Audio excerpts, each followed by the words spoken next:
మాకు గుడిసె కావాలని, మాకు ఇల్లు కావాలని మీరు కలెక్టరేట్ల ముందు ధర్నా చేశారు. ఇవాళ ఇందిరా పార్క్ ఎందుకు వచ్చారంటే రాష్ట్ర ప్రభుత్వం పెద్దలు ఇక్కడ ఉంటారు కాబట్టి అయ్యా ఇప్పటికైనా ఏనండి, లేకపోతే మేము ఊకోమని చెప్పడానికి ఇక్కడ దాకా వచ్చాం. ఈ హెచ్చరికని ఇక్కడ ఉన్న ఇంటెలిజెన్స్ వాళ్ళు మేము ఏం మాట్లాడుతున్నామో కాస్త కంచిగా రేవంత్ రెడ్డికి చెప్పాయా బాబు అని చెప్తామన్నా. మీరు తప్పుడు రిపోర్ట్ ఇవ్వకుండా ఈ ప్రజల ఆకాంక్షలేంటి అనే విషయాన్ని చెప్పమని అడుగుతా ఉన్నా. మిత్రులారా, ఎన్ని సంవత్సరాలైంది స్వాతంత్రం వచ్చిందని చెప్పబడ్డ తర్వాత? 76-77 సంవత్సరాలు దాటింది. అంకితమైన ఈ దేశంలో వాళ్లే పార్లమెంటు సాక్షిగా ఎంతమందికి రేషన్ కార్డులు ఇచ్చినామని చెప్పారు? 80 కోట్ల పైన. 140 కోట్లలో 80 కోట్ల పైగా తెల్ల కార్డులు ఇచ్చినమని వాళ్ళు సిగ్గు లేకుండా చెప్తున్నారు పార్లమెంట్ లో మేము బియ్యం ఇస్తున్నామని. ఎందుకు ఇన్ని సంవత్సరాల తర్వాత కూడా ఈ అసమానత ఉంది? ఒక 10 మంది చేతిలోనే మొత్తం సంపదంతా పోగుపడ్డది. 75 మంది చేతిలో ఒక 10% ఉంది మాలాంటి వాళ్ళందరూ. మరి ఎందుకు ఇంత అంతరం ఉంది అనే విషయాన్ని ఆలోచన చేయాల్సిన అవసరం ఉంది. బిల్డింగుల మీద బిల్డింగులు, ఫామ్ హౌజుల మీద ఫామ్ హౌజులు. కేసీఆర్ ఫామ్ హౌస్ ఎంత ఉందండి? 100 ఎకరాలు ఉందని వాళ్ళే చెప్పుకుంటున్నారు. రేవంత్ రెడ్డి అంటాడు అంత కాదు ఇంత అంటాడు, నీదంతా అంటాడు. రేవంత్ రెడ్డిని వాళ్ళు అంటున్నారు. నాకు కూడా తెలుసు, రేవంత్ రెడ్డి 84లో కందనాథ్ చెన్నారెడ్డి ప్రెస్ లో పనిచేసేవాడు. నేను అక్కడికి పోయినప్పుడు కలిసేవాడు. మరి ఇవాళ నీ ఆస్తి ఎంతండి? ఎమ్మెల్యే అయినా ఎవరికైనా ఆస్తులు ఎంత అవుతున్నాయండి? కార్మికుడు పనిచేస్తే డబ్బులు లేవు, కనీస వేతనాలు లేవు, కూలీ లేదు, వెట్టి చేయించుకున్న పరిస్థితి వాటికి కూడా ఉంది. కానీ ఎమ్మెల్యేలకు మాత్రం సర్వీస్ చేస్తామని మన ఓట్లతోటి పుట్టిన వాళ్ళకి 5 సంవత్సరాలకు వచ్చిన వాళ్ళకి పెన్షన్ ఉంటుంది, లక్షల జీతం ఉంటుంది. ఒక్కసారి ఎంత ఆదాయం పెరుగుతుందో చూడండి. మరి ఏంటిది అంతరం? శ్రమేబడిది, లాభమేబడిది. అందుకే దీనికి వ్యతిరేకంగా ఎర్ర జెండా పుట్టింది. మీ అందరూ 149 సంవత్సరాలు వెనక్కిపోండి. మీరందరూ మేడకి జెండా ఎత్తుకుంటా ఉంటాం, ఎర్ర జెండాని. అక్కడ పని గంటల కోసం పోట్లాడిన లీడర్లని ఊరేశారు, కాల్పులు చేశారు హే మార్కెట్ లో. ఆ రక్తం తడిచిన ఇట్లాంటి చొక్కాని చింపించిన జెండానే ఎర్ర జెండా. ఆ జెండాని మోసే మనందరం ప్రాణ త్యాగాలతోటి, ఉద్యమాలతోటి హక్కుల కోసం వచ్చిన జెండాని మనం పట్టుకుని ఇవాళ పోరాడుతున్నాం. నిన్న ఇవాళ ఏముందా మీరు వచ్చేస్తే పోతారంటున్నారు. నిజమేనా? ఒక చిన్న పాప ఏడుస్తాడు అనుకో, వాళ్ళ అమ్మ ఏం చేస్తుంది? అరే ఏడవకురా బాబు, ఏడవకురా, ఇప్పుడు ఏం లేదురా నా దగ్గర పెట్టడానికి, లేదురా అని బతిలాడుద్ది. అయినా ఏడుస్తా ఉందనుకోండి, అదిలో ఆయన ఒకటి కొట్టింది అనుకోండి, సొమ్మసిల్లుతాడు, సొమ్మసిల్లి పడిపోతాడు. మళ్ళీ ఏడుస్తాడు, అయ్యో నా కొడుకు సేపు పడిపోయిందని కూడా బాధపడుద్ది తల్లి కాబట్టి. కానీ ఆ పిల్లోడు మళ్ళీ లేచిన తర్వాత ఏం చేస్తాడు? అవ్వా బువ్వే అని ఏడుస్తాడా? ఏడవడా?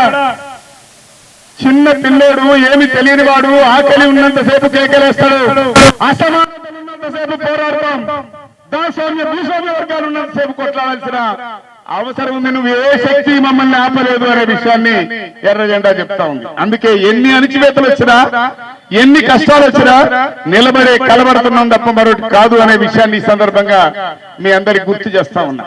అవునా కాదా ఆలోచించుకోండి. అందుకే మిత్రులారా, విద్యుత్ ఉద్యమంలో అమరుల స్తూపాన్ని మనం ప్రతి సంవత్సరం యాద్ చేసుకుంటున్నాం. కాల్పులు జరిపేశారు ఈ పక్కనే. మరి కాల్పులు జరిగిన తర్వాత కూడా ఏమైంది? గవర్నమెంట్ పడిపోయింది, విద్యుత్ సవరణలు తగ్గిపోయింది.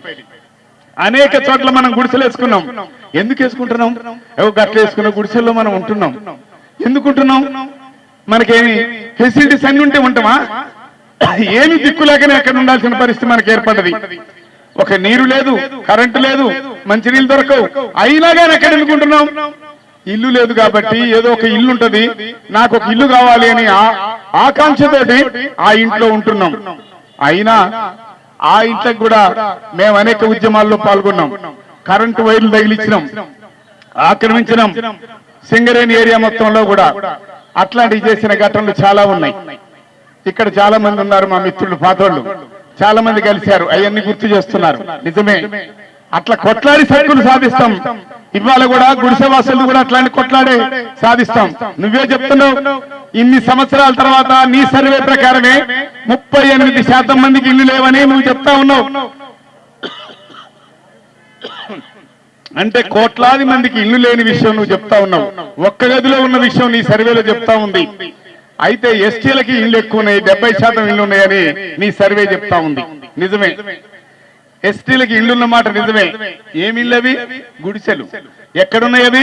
పొలాల్లో, గూడాల్లో. ఆ గుడిసెలకు ఏమైనా సౌకర్యాలు ఉన్నాయా? ఏమీ లేని గుడిసెల్లో ఉంటే ఇళ్ళున్నాయి నీకని దానికి సర్టిఫికేట్ ఇస్తున్నారు. అసలు లేని వాళ్ళు 38% ఉన్నారు. ఎస్టీలు మాత్రం 70% ఇళ్ళు ఉన్నాయని మీరు సర్టిఫికేట్ ఇచ్చి అన్ని దొంగ లెక్కలు, దొంగ పద్ధతులు చూస్తున్నారు. ఇంత ముందే చెప్పినట్టు ఈ పెద్ద పెద్ద కంపెనీలకి మోడీ గెలవంగానే అదానికి 12,000 ఎకరాల భూమి ఇచ్చిండు, 1,200 ఎకరాల భూమి ఇచ్చిండు గుజరాత్ లో. మరి ఇవాళ అడవిలో ఉన్న అన్నల్ని కాల్చి బయటికి పంపించి ఆ భూమి ఎంతకి ఇస్తున్నారో తెలుసా అండి? 99 పైసలకి. 99 పైసలకి ఎకరా చొప్పున ఇస్తున్నారా లేదా? అగ్రిమెంట్ అయిందా లేదా? ఎందుకు? ఎవరికి ఇస్తున్నావు? ఆ గుట్టల కింద, ఆ పోడు కింద, ఆ గుడిసె కింద ఉన్న సంపదని కొల్లగొట్టడానికి బడా భూస్వాములకి, బడా పెట్టుబడిదారులకి, సామ్రాజ్యవాదులకి, బడా కంపెనీలకి 99 పైసలకి ఎకరా ఇస్తున్న పరిస్థితి ఇవాళ మనం చూస్తా ఉన్నాం. మరి నా ప్రజలు ఇల్లేసుకుంటే పీకేస్తున్నావు. మరి నా కాళ్ళ కింద ఉన్న సంపద కొల్లగొట్టడానికి, కోట్ల రూపాయలు కొల్లగొట్టడానికి మాత్రం 99 పైసలకి ఎకరా ఇస్తున్న పరిస్థితిని మనం ఇవాళ పార్లమెంటు సాక్షిగా చూస్తున్నాం, ఒప్పందాలు. మరి ఈ పరిస్థితుల్లో ఈ ప్రభుత్వాలు ఎవరి తరఫునున్నాయి? ఎవరి బూట్లు నాకుతున్నాయి? ఎవరి కోసం సేవ చేస్తున్నాయి? అమెరికాలో ఉన్న పోరగాళ్ళని చేతికి ఆత్కడీలేసి ఇండియాకి తీసుకొస్తే మన ప్రధానమంత్రి మాట్లాడలే. మన బాంబులేసి మన నావికుల్ని చంపేస్తే కిక్కురు మంటలే. వాడు ఏం చెప్తే అదే చెప్తాడు. ట్రంప్ ఏం చెప్తే కంపెనీతోటి మన మోడీ అదే అయ్యా అయ్యా అని వాడి కాళ్ళు మొక్కుతున్న విషయం మీరందరూ గమనిస్తున్నారు కదా. అలాంటి పాలక వర్గాలు ఈ దేశంలో ఉన్నాయి, అక్కడి నుంచి ఇక్కడి దాకా. అందుకే పోరాటం తప్ప మరో దారి లేదనే విషయాన్ని మనం గమనించాల్సిన అవసరం ఉంది. ఒక్క గదిలో ఉంటున్న వాళ్ళు ఎంతమంది ఉన్నారు? నేను కార్మిక నాయకుడిగా ఒకసారి బాంబే పోయాను. ఒక కార్మికుడి ఇంట్లో ఉన్నాను. వాళ్ళందరూ ఆ బజార్ అంతా కూడా రోడ్ల మీద పనిచేసేవాళ్ళు, సఫాయి పని చేసేవాళ్ళు. నేను పడుకున్న అంటే 2-3 గదుల్లాగా ఉంటాయి, ఇట్లా హాస్టళ్లలో ఉండే దాగుంటే పడుకున్నా. లేచిన తర్వాత నేను మూత్రం పోదామని, అరే మూత్రపోత్ర పోయి అంటే అవతల ఉన్న తలుపు అదే అనుకున్నా. ఇక్కడ లేదన్నా, ట్యాంక్ బండి అంత ఉంది. ఈ బజార్లో అందరికీ ట్యాంక్ బండి దగ్గర మూత్రశాల ఉంది, ఒక్కరికి కూడా మూత్రశాల లేదు. వాళ్ళందరూ కిరాయికే ఉన్నది కూడా. అయినా అలాంటి బస్తీలే ఉన్నాయి ఇవాళ టౌన్లలో కూడా. మరి పల్లెల్లో అదే పరిస్థితి, పట్టణాల్లో అదే పరిస్థితి. ఇవాటికి కూడా చెంబటకు పోయేటోళ్ళు, చెంబు పెట్టుకుని పోయేటోళ్ళ సంఖ్య ఉందా లేదా? ఎందుకుంది? చాలా మాటలు చెప్తున్నారు కదా, చాలా నినాదాలు ఇస్తున్నారు కదా, ఒక్క నినాదమైన అమలు జరిగిందా? అందుకే ఇట్లాంటి అనేక తప్పుడు వాగ్దానాలతో వస్తున్న ఈ పెద్దల్ని గద్దెలు కాపాడుకోవడం కోసం, వాళ్ళ సీట్లు కాపాడుకోసం మల్టీనేషనల్ కంపెనీల బూట్లు నాగడం కోసమే వీళ్ళున్నారు తప్ప ఈ ప్రజల ప్రయోజనం నెరవేర్చడానికి లేదు. హక్కు కోసం కొట్లాడాల్సిందే. ఆకలి చిన్నపిల్లోడు ఏడిస్తే తప్పనిసరి ఏం చేస్తారు? తప్పనిసరి అన్నం పెట్టాల్సిందే. అట్లే మనకి అవసరాల కోసం కొట్లాడితే తప్ప మరి రావు. అందుకే కొట్లాడాల్సిన అవసరం ఉంది, కేకలేయాల్సిన అవసరం ఉంది, ఉద్యమాలు చేయాల్సిన అవసరం ఉంది, ఆత్మ బలిదానాలు చేయాల్సిన అవసరం ఉంది. ఏ సావనది రాకుండా ఉంటుందా? సస్తాం, పుట్టిన ప్రతి ఈవీ గిట్టక తప్పదు. అందుకే ఎక్కడున్నా మనం కొట్లాడతాం. జైళ్లలో కూడా ఆందోళన చేసే హక్కులు సాధించినాం. అందుకే రేపు జైల్లో పెడితే కూడా బొవ్వ దొరుకుద్ది, ఉద్యమాలు చేయడానికి అవకాశం ఉంది. మేము 5 రోజులు జైల్లో, వరంగల్ జైల్లో సమ్మె చేసి 1600 పుస్తకాలు తెప్పించాం చదవటానికి. అందుకే ఎక్కడైనా ఏదైనా హక్కుల కోసం పోట్లాడితే సాధిస్తాం అనే విషయాన్ని మీ అందరి దృష్టికి తీసుకొస్తూ మనం అందరం కూడా ఇప్పుడే మనోళ్ళందరూ చెప్పినట్లుగా ఇవాళ జెండాల తేడా ఉంది, అయినా ఒక్కటిగా ముందుకొచ్చాం. ఎందుకు? పేద ప్రజల పక్షాన. ఈ జెండా పుట్టిందే పేదల కోసం, ఈ జెండా పుట్టిందే హక్కుల కోసం, ఈ జెండా పుట్టిందే పేద ప్రజల హక్కుల కోసం. అట్లాంటి పేద ప్రజల పక్షాన పోరాడాలనే ఏకైక నిర్ణయం తీసుకొని కమ్యూనిస్ట్ పార్టీలన్నీ మనకి ఎన్ని విభేదాలున్నా ఎర్ర జెండా పార్టీలుగా మనందరం ఉద్యమాలు చేద్దాం. ఈ రాష్ట్రంలో ప్రధానంగా ఈ పేద ప్రజల పక్షాన పోరాడదామని, గుడిసెవాసుల ఉద్యమాల కోసం నిలబడదాం, కలబడదామని ఒక్కసారి రేవంత్ రెడ్డి చెవుల్లో శంఖ ఊదుదామని ఇక్కడి దాకా వచ్చిన మీ అందరికీ లాల్ సలాం తెలియజేస్తూ ఆ ఉద్యమాల్లో ముందుంటారని మిమ్మల్ని కోరుకుంటూ అవకాశం ఇచ్చిన మీ అందరికీ లాల్ సలాం.